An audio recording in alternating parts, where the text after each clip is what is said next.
नमस्कार, मैं हूं आपके साथ अनुष्का और आप देख रहे हैं एमपी फर्स्ट न्यूज। उज्जैन सहित आसपास के क्षेत्र में देर रात हो रही बारिश के कारण शिप्रा नदी का जलस्तर एक बार फिर बढ़ गया है, जिसके बाद सुरक्षा की दृष्टि से होमगार्ड के जवानों को तैनात किया गया है। होमगार्ड ईश्वरलाल चौधरी ने बताया कि बीती रात उज्जैन में तेज बारिश हुई है और आसपास के क्षेत्र में भी लगातार बारिश हो रही है, जिसके कारण आज सुबह 4 बजे शिप्रा नदी का जलस्तर एक बार फिर से बढ़ गया है। घाट पर सुरक्षा की दृष्टि से श्रद्धालुओं को स्नान करने की अनुमति नहीं दी जा रही है। साथ ही होमगार्ड के जवान भी सुरक्षा की दृष्टि से तैनात किए गए हैं। आपको बता दें कि देर रात से हो रही उज्जैन सहित आसपास के क्षेत्र में बारिश के कारण एक बार फिर शिप्रा नदी का जलस्तर बढ़ गया है। पुजारी पंडित आनंद जोशी लोटावाला ने कहा कि छोटे पुल से ऊपर पानी बह रहा है। छोटे पुल से श्रद्धालुओं को आने जाने के लिए बंद कर दिया गया है। सभी छोटे मंदिर जलमग्न हो गए हैं।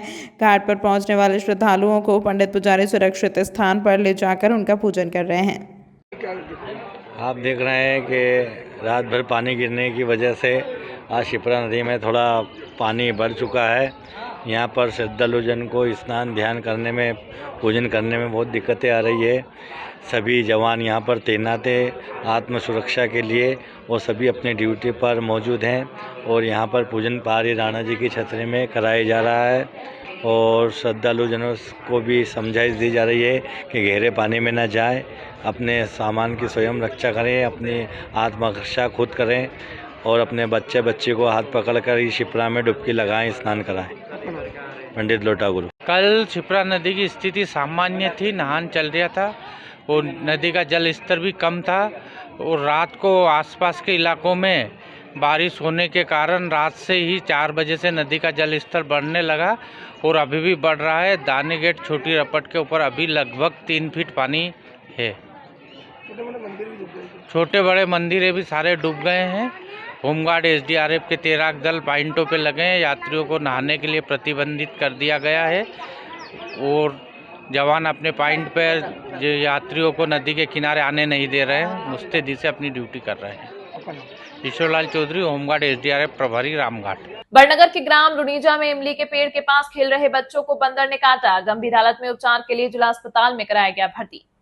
बड़नगर थाना के ग्राम रुनीजा के माधोपुर क्षेत्र में 3 बच्चे इमली के पेड़ के नीचे खेल रहे थे, तभी वहां बंदर आपस में झगड़ा करते हुए नीचे गिरे और पेड़ के नीचे खेल रहे और बच्चों में से एक को अपना शिकार बना दिया और उसे बंदर ने काट लिया।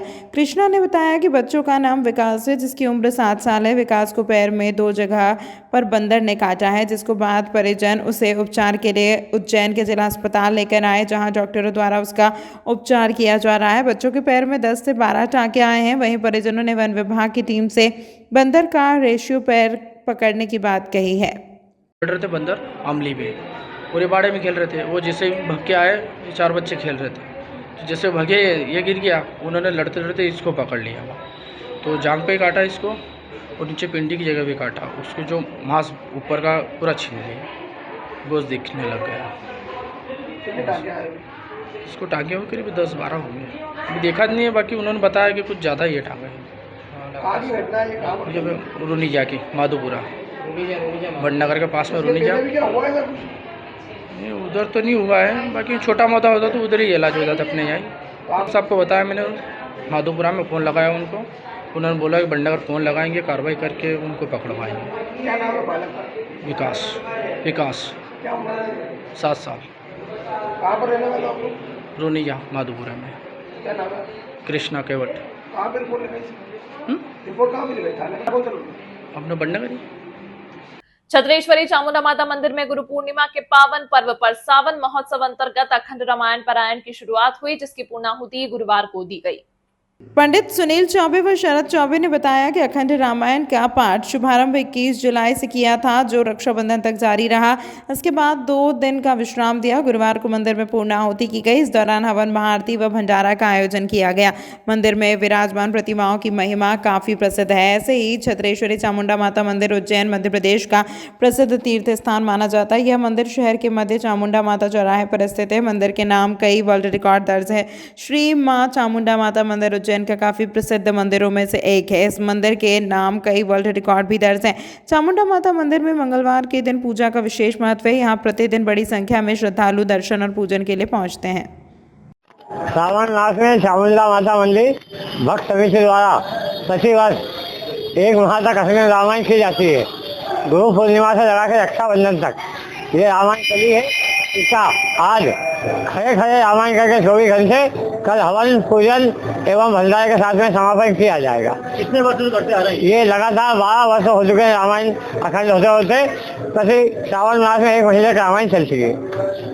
मैं पुजारी पंडित सुनील। मुख्यमंत्री डॉक्टर मोहन यादव की पहल पर प्रदेश में आगामी 26 अगस्त को जन्माष्टमी पर्व हर्षोल्लास से मनाया जाएगा। सामान्य प्रशासन विभाग ने इसके लिए आवश्यक दिशा निर्देश जारी कर दिए हैं। निर्देश में जन्माष्टमी पर्व पर भगवान श्री कृष्ण के मंदिरों और उनसे जुड़े स्थलों पर आकर्षक सांस्कृतिक कार्यक्रम आयोजित किए जाएंगे। सांदीपनि आश्रम में श्री कृष्ण जन्माष्टमी 26 अगस्त को ही मनाई जाएगी। पंडित रूपम व्यास ने बताया कि मंदिर में सुबह से शाम तक दर्शन होंगे। रात 11:30 बजे अभिषेक किया जाएगा। मध्यरात्रि में जन्म आरती की जाएगी। उनका कहना है कि आरती में मुख्यमंत्री डॉक्टर मोहन यादव सहभागिता करेंगे। संभाग आयुक्त श्री संजय गुप्ता और आईजी श्री संतोष कुमार सिंह ने गुरुवार की शाम अंकपात मार्ग का अवलोकन किया। उन्होंने आश्रम में आगामी जन्माष्टमी पर्व के भव्य आयोजन के निर्देश दिए हैं। उनके द्वारा सांदीपनि आश्रम के बाहर वाहनों की पार्किंग के लिए सुव्यवस्थित कार्य योजना बनाए जाने के भी निर्देश दिए गए हैं। संभाग आयुक्त और आईजी ने सांदीपनि आश्रम में विद्यास्थली के दर्शन किए तथा यहाँ के पौराणिक और ऐतिहासिक महत्व की जानकारी प्राप्त की। नेक्स्ट, ये वो पावन पवित्र स्थान है जहाँ भगवान श्री कृष्ण अपने बड़े भाई बलराम जी के साथ शिक्षा ग्रहण करी थी। महर्षि सांदीपनि ऋषि का आश्रम है जो कि उज्जैन अवंतिका नगरी में स्थापित है। यहाँ पर जन्माष्टमी का जो महापर्व है वो युगों युगों से हम लोग मनाते चले आ रहे हैं, पीढ़ी दर पीढ़ी, क्योंकि हम लोग सांदीपनि वंश परंपरा में हैं। उसी तारतम्य में इस बार 26 अगस्त को सोमवार के दिन भगवान का सुबह से हम लोग दर्शन पूजन चालू रहेगा। भगवान का अभिषेक पूजन होगा। दर्शन पूजन शुरुआत से रहेगी। प्रातःकाल 6 बजे पट खुल जाएंगे, जिसके रात्रि 12 बजे तक कंटिन्यू दर्शन रहेंगे और रात्रि 12 बजे यहाँ पर भगवान का अभिषेक पूजन होकर महाआरती की जाएगी। इसमें मुख्य रूप से मध्य प्रदेश के मुखिया माननीय मुख्यमंत्री महोदय डॉक्टर मोहन यादव जी भी मौजूद रहेंगे। और यहाँ पर आके, क्योंकि नित्य उनका एक नियम है कि सांदीपनि आश्रम में ही जन्माष्टमी मनाते हैं, तो इस कारण वो जन्माष्टमी पर्व मनाने यहाँ पर आ रहे हैं। और अभी अधिकारियों का भी दौरा वगैरह चल रहा है, जो शासन के निर्देशानुसार जहाँ जहाँ भी कृष्ण के स्थान है उज्जैन में, वहाँ क्योंकि उन्होंने बोला बहुत अच्छे से धूमधाम से मनाई जाए, उसका अधिकारियों को द्वारा निरीक्षण किया जा रहा है। इस बार पर मुख्यमंत्री का एक मानना है कि जैसा महाकाल बाबा है, यहाँ महाकाल बाबा का जो भी सवारियाँ निकलती हैं, ऐसी इस प्रकार के धूमधाम से हर मंदिर में खुशहाली हो, हर मंदिर में धूमधाम के साथ में सजावट हो और खूब नाचते गाते पर्व का मनाएं। बहुत अच्छी बात है ये कि हरि और हर का जो मिलन स्थल है भगवान उज्जैन अवंतिका नगरी, इसमें हर का भी काम हो और हरि का भी काम हो रहा है। उज्जैन जिले के खाचरोद के बहुचर्चित फर्जी रजिस्ट्री मामले में जांच के बाद पुलिस ने 2 लोगों को आरोपी बनाया। उनके खिलाफ अलग अलग धाराओं के तहत आरोप लगाए गए हैं। उज्जैन जिले के खाचरौद के बहुचर्चित फर्जी रजिस्ट्री मामले में जांच के बाद पुलिस ने राम नरसिंह उर्फ नरसिंह निवासी चापाखेड़ा और लोकेंद्र पिता विक्रम सिंह निवासी बटलावदी के विरुद्ध विभिन्न धाराओं में एफआईआर दर्ज कर ली है। जिला पंजीयक ऋतंभरा द्विवेदी ने बताया कि 8 जुलाई 2024 को नरसिंह पिता गोवर्धन लाल ढौडरिया ने जमीन के फर्जी विक्रय की शिकायत की थी। जांच में पाया गया कि नरसिंह पिता गोवर्धन लाल ढौडरिया और राम नरसिंह पिता गोवर्धन लाल सगीत्रा एक ही गाँव के निवासी हैं। दोनों एक कृषि भूमि भी गांव में है। राम नरसिंह और उसके साथी लोकेंद्र सिंह ने राम नरसिंह के स्थान पर नरसिंह पिता गोवर्धन लाल के दस्तावेज तैयार करवाए। उन्होंने पैन आधार कार्ड सहित अन्य दस्तावेजों में परिवर्तन कर मूल आवेदक नरसिंह लाल को जमीन के दस्तावेज तैयार किए और रतलाम निवासी रशीद को दिखाए। सौदा पक्का होने पर पहले 3 बीघा जमीन फर्जीवाड़े से बेची और फिर दूसरे सर्वे नंबर की जमीन को भी नाम का दुरुपयोग कर विक्रय कर दिया।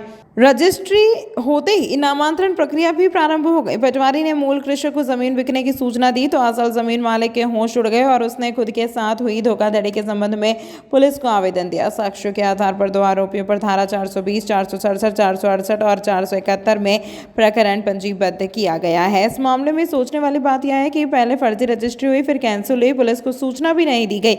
इस मामले में बड़ा घोटाला होने का संदेह है। पुलिस की सूक्ष्म जांच और आरोपियों को रिमांड पर लेकर कड़ी पूछताछ करने पर कई सफेद पोशों के इस मामले से जुड़े होने के खुलासे हो सकते हैं।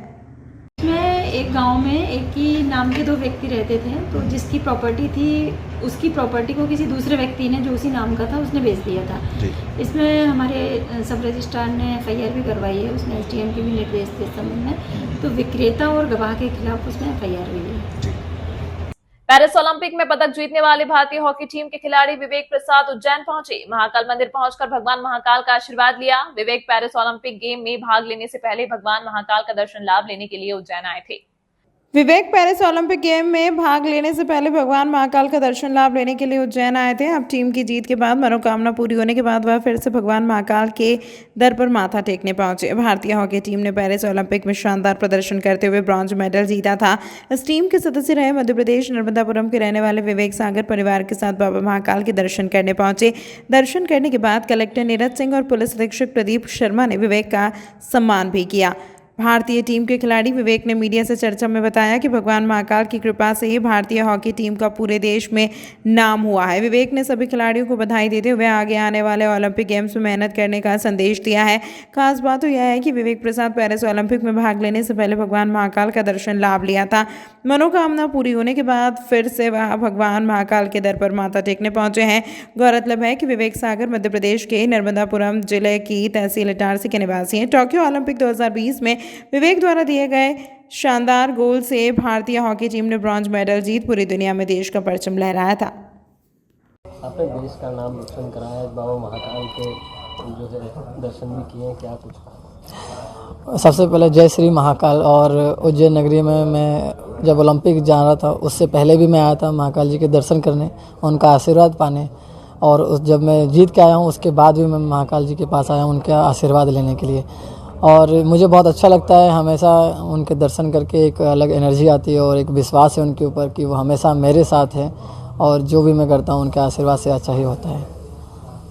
खिलाड़ियों को क्या संदेश है आपके? यही कि आप मेहनत करते रहिए, क्योंकि जो आपकी मेहनत का फल है वो श्री महाकाल जी।